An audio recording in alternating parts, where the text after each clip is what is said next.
So early 2023, the Swedish state-owned company LKAB announced a major discovery, a discovery of a big rare earth deposit in Europe. It was announced as the biggest existing rare earth ore deposit in our continent, a possible game changer in a transition to clean energy and clean mobility. Today, I have the chance to speak to the CEO of LKAB in the engineers villa of LKAB in the Nordic town of Kiruna. We will talk about the Per Geijer discovery, but we will also speak about the broader availability of critical raw materials in Europe, because the CEO of LKAB is also the President of Euromines. So today we'll have two major topics, Per Geijer and the discovery of this huge deposit, and on the other hand, the broader availability of critical raw materials in Europe. Thank you, Jan, for having me here. First of all, can you tell us who exactly you are and what you do at this moment? I am a miner by profession. I've been in the mining business all my life, I say. But I started back in the late 1970s in a mine here in the northern parts of Sweden and continued that. The past 8 years I have been CEO for LKAB, and our main business has been iron ore. But as you mentioned, we are also now actually transforming what has been penalty element in our operations, phosphorus and REs, into byproducts. So it's exciting times, I must say. So you made this huge announcement in 2023. Yes. You received a lot of press attention. I think every single big journal and TV station came over to Kiruna to talk to you or to talk to some of your colleagues. Yes. So how big is this Per Geijer rare earth deposit? It's a bit complicated to answer that question, because in mining generally you have to start all answers with "it depends." And the Per Geijer is the result of exploration activities which we initiated 5 years ago. What we have done now is that we have defined a part of the Per Geijer deposit and made all calculations necessary to bring it into a resource state. But it's still open, and that means that we are continue to make exploration activities. So actually our expectations is that it will even be bigger than it is today. But it's an ongoing work to define both the total volume of it, and also the next step will be how to mine it. And can you give a ballpark number of the million tons of rare earth that you think you have available? Actually, what we have communicated today is that it's today the biggest known deposit within Europe, and we will continue to work with that.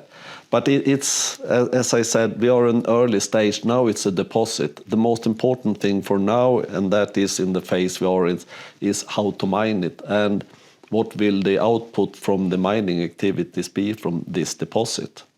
What's important also to understand is, before we made this discovery of the Per Geijer deposit, we started with our ongoing operations in Malmberget and Kiruna, because we have rare earth elements in those operations also.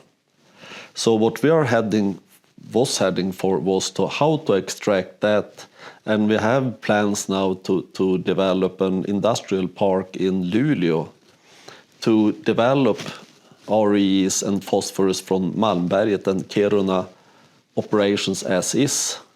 So what we are doing now is continue with that work, but also to see how to add Per Geijer into that work, because Per Geijer is substantially so much larger. So in terms of mineralogy, which minerals are we talking about? We talk about the mineral where we have the elements are called apatite. And in this apatite we have REs and phosphorus. Both these elements are critical. Phosphorus for mineral fertilizers, which Europe is heavily depending on.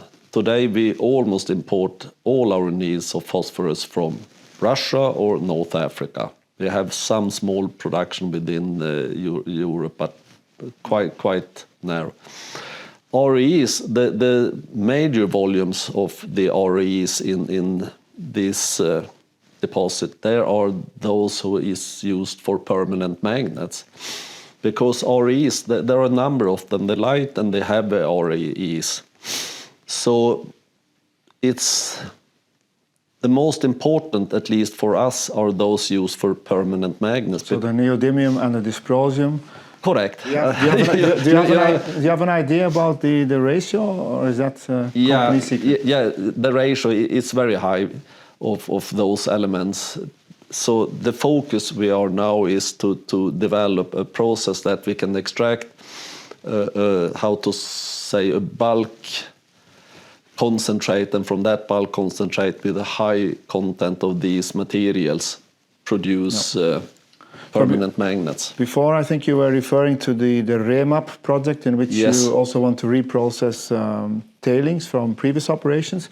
So if I understand well, you're targeting a phased approach of rare earth production, starting from the tailings and then later on from your primary ore? I would say the plans as we are today is from the ongoing mining directly from Malmberget, Kiruna, where we today extract the apatite and put it down in our tailings facilities. So that is our main focus. The second part of that was previous, that go down to the tailings and extract what we have been put down in the tailings facilities throughout our mine life. But now, of course, we have to evaluate which phase should we be in. Should we continue to have the focus on our ongoing mining operations and await Per Geijer, or it's a lot of different issues we have to consider. So do you have an idea about the roadmap in time? From when do you think you'll be producing rare earth concentrates for further refining? Our expectations is that it will be clear before 2030, but I at this stage I will not give such a date. Yeah. Because as you understand, we have a lot of evaluation to do, and what also I think is really important for us is to understand the market and the market expectations of these products. Because going to permanent magnets, going into electrification, and especially to comply with the target set out by the European Union, then it will be an extreme focus on EVs. Exactly, and we know that the European Commission would like to see at least 10% domestic extraction, which is a general number which you can apply to rare earths and others. But for rare earths, 10%, is that something you could provide through Per Geijer and your tailings reprocessing, or would you get more than 10% of the EU need? It can be. As I said, the most important thing now is for us to evaluate and understand how can Per Geijer be mined. But also what we have to consider today, we are in the Arctic part of Sweden. All our products go through the railway down to Luleå or to Narvik. Today we have a constraint on that railway. Actually, it's on its peak of capacity. So what we have to evaluate, how can we increase our production volumes, but we also have to increase our ability to transport it. Yeah. So it's very complicated actually to do what type of production plan can we do, and in which time frame can we support, if we talk about the remap with concentrate from our operations, and from remap to whoever who buys that concentrate. And in terms of turning the Per Geijer deposit into a commercially producing mine, we all know permitting is a very difficult process. Yes. The European Commission wants to limit this to 2 years. Do you think it's realistic to get your permits in Sweden for the Per Geijer deposit in 2 years? Yeah, my expectation is that the Critical Raw Material Act will be, so to say, passed in the parliament, which means that the government has to initiate the work that make it possible for Sweden as a country and all member states to ensure that you have 24 months from the applications is put on the table until you get some sort of verdict. And of course, the verdict has expected to be yes, not no. because the social acceptance of a mine, of course, is a huge issue in many parts of Europe. Here in the north of Sweden, we have the impression that by and large people are in favor of responsible mining of critical metals, except one group, which is likely to be the Sami population. So do you have any specific plans on how to involve them and get them on board of your activities? The most important thing to have a continuous dialogue with Samis and all stakeholders. And what I think is important, and that is important for us as a mining company, but for all stakeholders, is that the most important issue in our lifetime will be how to deal with the climate change. And now when we are in the Arctic part of Scandinavia, here we really can see the climate change and the impact and it has. And the Sami can see it themselves as well, because their reindeer are being affected. Their culture is being affected. So of course we have to have that dialogue and say the only way we can change this is to reduce our enormous consumptions of oil, coal and gas. And there are only one way to do that, and that starts in the mine. The whole climate change is a question about how to get access to metals and minerals that make it possible to produce electricity, to store its electricity and use it. Yeah, and that brings us to a broader discussion about the availability of critical raw materials in Europe, our dependency on China and other third countries in the world. We're very vulnerable, I believe myself. So, as a president of Euromines, my first question would be, what is the potential for critical raw materials in Europe? I would say it's very hard to know. What we have to understand is what happened in Europe post-war, post-Second World War, was that throughout the period of decades, we started to import more and more metals and minerals, because the competition from large-scale mining in South America, Africa, Australia was so high that we started to close down our own mines. And that means that in one way or another we exported the environmental impact outside Europe and imported metals and minerals. One thing was also that we stopped all exploration activities. So a lot of exploration activities in Europe was conducted throughout the 50s, 60s, 70s. But at the moment there is quite a lot of knowledge in terms of potential lithium, nickel, cobalt, rare earth deposits in Europe. So the potential, I would say, is quite big. But to define it, that is somewhat more difficult. What I think is important to achieve the target set out from the Commission and the Parliament will be, one thing is how to get capital to so to say, increase exploration activities substantially, because all mining starts with exploration. Then when you have explorations and you define the deposits, you have to have the trust from exploration and mining companies that you are able actually to get all the licenses permitted that is necessary, then start mining. I'm afraid this will take some time to achieve these targets. And I think the most important thing is to continue the work to get public acceptance. You also have to have some sort of regulatory acceptance, which means that we can combine the regulations as we have today, that in a lot of different areas is actually contradict to each other. We'll come to the Critical Raw Materials Act immediately and the relationship with other regulations in Europe. But again, just your educated guess, in 10 years, how many new mines do you think we will have in Europe? Oh, make a guess. I hope that we talk about at least something between 10 to 15. But I think that is a stretch in the 10 years perspective. But well, I'd say 15 years. I hope that we would have an exponential increase, so we perhaps talk about something the double. But what we have to realize, mining is something that the time frame are quite long. And in a lot of these phases, you can't really push them harder. So going from today, I think most of population in Europe understands that we have to deal with climate change. But that's not necessary that they understand what does it takes. I think we have a long way to go before we have the public acceptance of what's necessary to do from our politicians to make a regulation or processes, as you say, that endorse mining.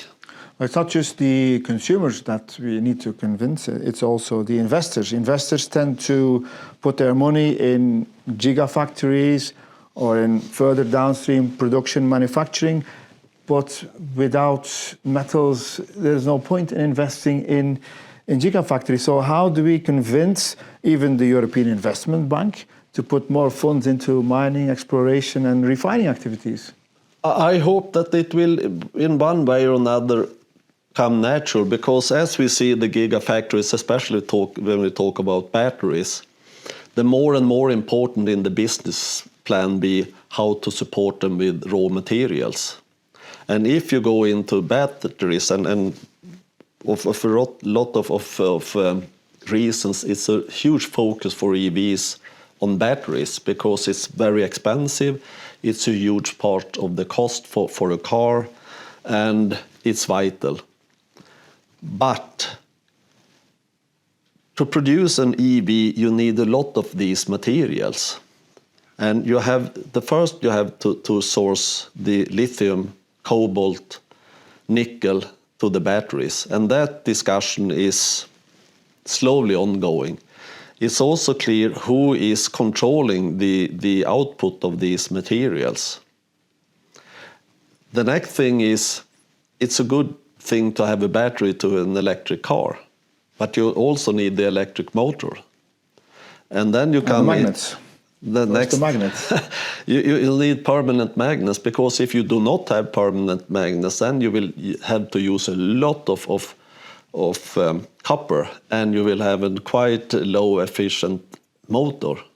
So how do we compete with China from a price perspective? Because a battery factory here, 30% more expensive than a battery factory in China. An EV produced in China, 40% less expensive than an EV produced here in Europe. So how can we deal with those price differences?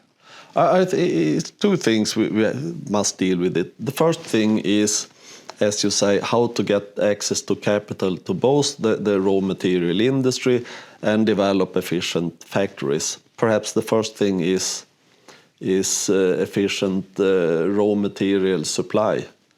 The next thing that will be more difficult is just see what happened now in Ukraine, Russian. Europe, and especially Germany, was depending extremely on very cheap Russian gas.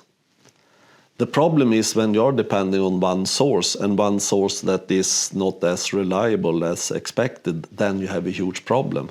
And I guess most of Europe recognize the danger of being totally depending on one source for these types of materials or cars. So will Europe do the same thing again? Fossil fuel, we was depending on Russian gas, that was stopped. Going to the green transition, will we be totally depending on China? Or have we find ways of getting a balance? Because see a situation where Europe can be self-sufficient with these materials is, I would say, probably not possible. But you can have a balance that is, how you can say, negotiable. I think one of the key things to do is also to convince European consumers to buy local and to understand that if we continue to buy all these Chinese cheaper products, that in the end it will lead to the deindustrialization of Europe. So my question to you is, how do we convince European consumers not to buy Chinese EVs, but to buy European EVs? I think that the only way we really can achieve that is that especially politicians, but also the industry, all parts of society can explain this in the simple way as it actually is. And I'm almost convinced that if you bring out the car saying that this is a car that will be produced with fossil-free steel, you pay perhaps €150 more for that. It will have a battery produced with lithium from Portugal and from a German gigafactory car battery producer. This costs, I don't know, €100 more. And then you have an electric motors with powered by LKAB. So how do we convince European consumers to buy fair electric vehicles? Fair trade, fair electric vehicles. Yeah. That's a challenge. I would say that is probably exactly what you said. We have to find a way of showing this is a fair produced item. This is a fair produced electric cars. And this is a car produced with it's not child labor. It's not produced with an enormous climate and environmental impact. It's sustainable. And also what I think is important in the next stage is by producing these products, regardless if it's an electric vehicle or whatever, is also to understand the value chain, the resilient value chain that will be more and more important. Perhaps you can buy a cheap EV or whatever, and the important question will be how will the duration be for that product, that car. Yeah, and I think that brings us to our third part of the discussion, where we talk about legislation, regulations in Europe. Europe needs to battle with the Inflation Reduction Act in America, with the Belt and Road Initiative in China, with cheap subsidized EVs, which are 40% cheaper in China, and which will soon flood Europe, in my opinion. European Commission has tried to get its Net Zero Industry Act together, its Critical Raw Materials Act. Do you think these acts are strong enough as they are now to really compete with China and America? No, I don't think so. What is missing? What is missing in these? If I just say, the reason that it's an enormous important step forward, I would say. And my personal view is that the Commission put forward these acts, hence that this is roughly what is political possible for the moment, that would be accepted in Europe. The problem in Europe is that we have layers of legislation, because a lot of legislation from the Parliament and the Commission is produced in silos, which means that we have one silo saying that we want to make it easier for mining. Then we have different legislations protecting the environment, doing this and this, and these are not coherent. So the Critical Raw Material Act is the first step of so to say, make the present legislation more coherent. But no, it will not be sufficient. My personal view is that the next step must be that the Commission and the Parliament can't just set target what to achieve. They also have to show how to do it. Like the Chinese do it, like the Americans do it, with clear direct funding. We don't have funding in the CRMA. No. Isn't that a problem? Probably. But what I think is it's more complicated than that. Of course, funding is always fundamental when you are doing these types of huge paradigm shift. It needs a lot of capital.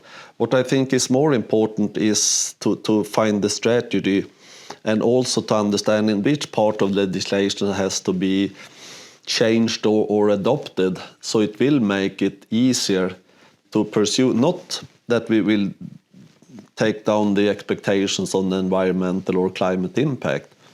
It's not about that, but it's about the bureaucracy that make things takes enormous of time, and you really don't know the outcome of your application. But in the CRMA, it is written that a strategic project should get its permit within 2 years. But then you know, the Critical Raw Material Act is just about the critical raw material acts on the list. Then you have strategic materials, which means that as we will go into the future, I'm also very convinced that we will realize that this list will just start to increase, because what's the difference between critical, strategic and must-have materials? So in one way or another, I think we have to see that to actually develop these value chains necessary for the transformation, we need a lot of more mining. And that means that the total acceptance for mining has to be something different than we have today. So should we move from NIMBY to BIMBY then? BIMBY being better in my backyard. Yeah. So if you could make one very specific amendment to the present CRMA, and you would be able to rewrite it, what would you change? One specific thing that could change it, as a final question that I want to ask. I don't know if I'm prepared to answer that, but... you are becoming a politician then. Yeah, somehow, you know, the things is, the more you learn about these issues, the more complicated they are. But what I think the most important thing in the Critical Raw Material Act is a better definition of overruling public interest. Because, as you said, that is the huge issue in all these debate about mining. Not everybody. I think we have a critical mass of the population in Europe understands that this is necessary to do, but not in my backyard. So we have to find a way of getting a clearer understanding on, yes, sorry, but for the greater good, we have to do it, and we have to do it here, because a deposit is where it is. You can't move it. It's not as a factory. You can decide if you want to have a gigafactory here or there, but the deposit is there. So how to deal with overriding public interest, saying, yes, we accept that this is something that is not wanted. It has an impact on the local community. It has an impact here, but... Can we develop a different mining model, which is more a benefit-sharing, community-centric model, where the local community also profits directly from the activity? I think so. But at least our experience is that, in general, we have quite now we are talking about existing producing mines. We have quite a good local understanding and acceptance of mines. We do every second, third years and type of investigation. We ask people both close to our operations and then broader out, and we have a broad acceptance of mining. And you even have the acceptance of most people that they will have to move part of the town to we are the moving. other side. Actually, we are moving 2 towns, both Malmberget and now here Kiruna. And you're moving the 600-ton church to the other side of the town. So that's correct. Good luck with moving that church. Yeah. I'm very curious to see how this will be done. Yeah, it will be done in a very professional and good way. I'm sure, because you're Swedish. Okay, I'd like to thank you for this in-depth interview, and I wish you all the luck with your future activities. Thank you. Thank you.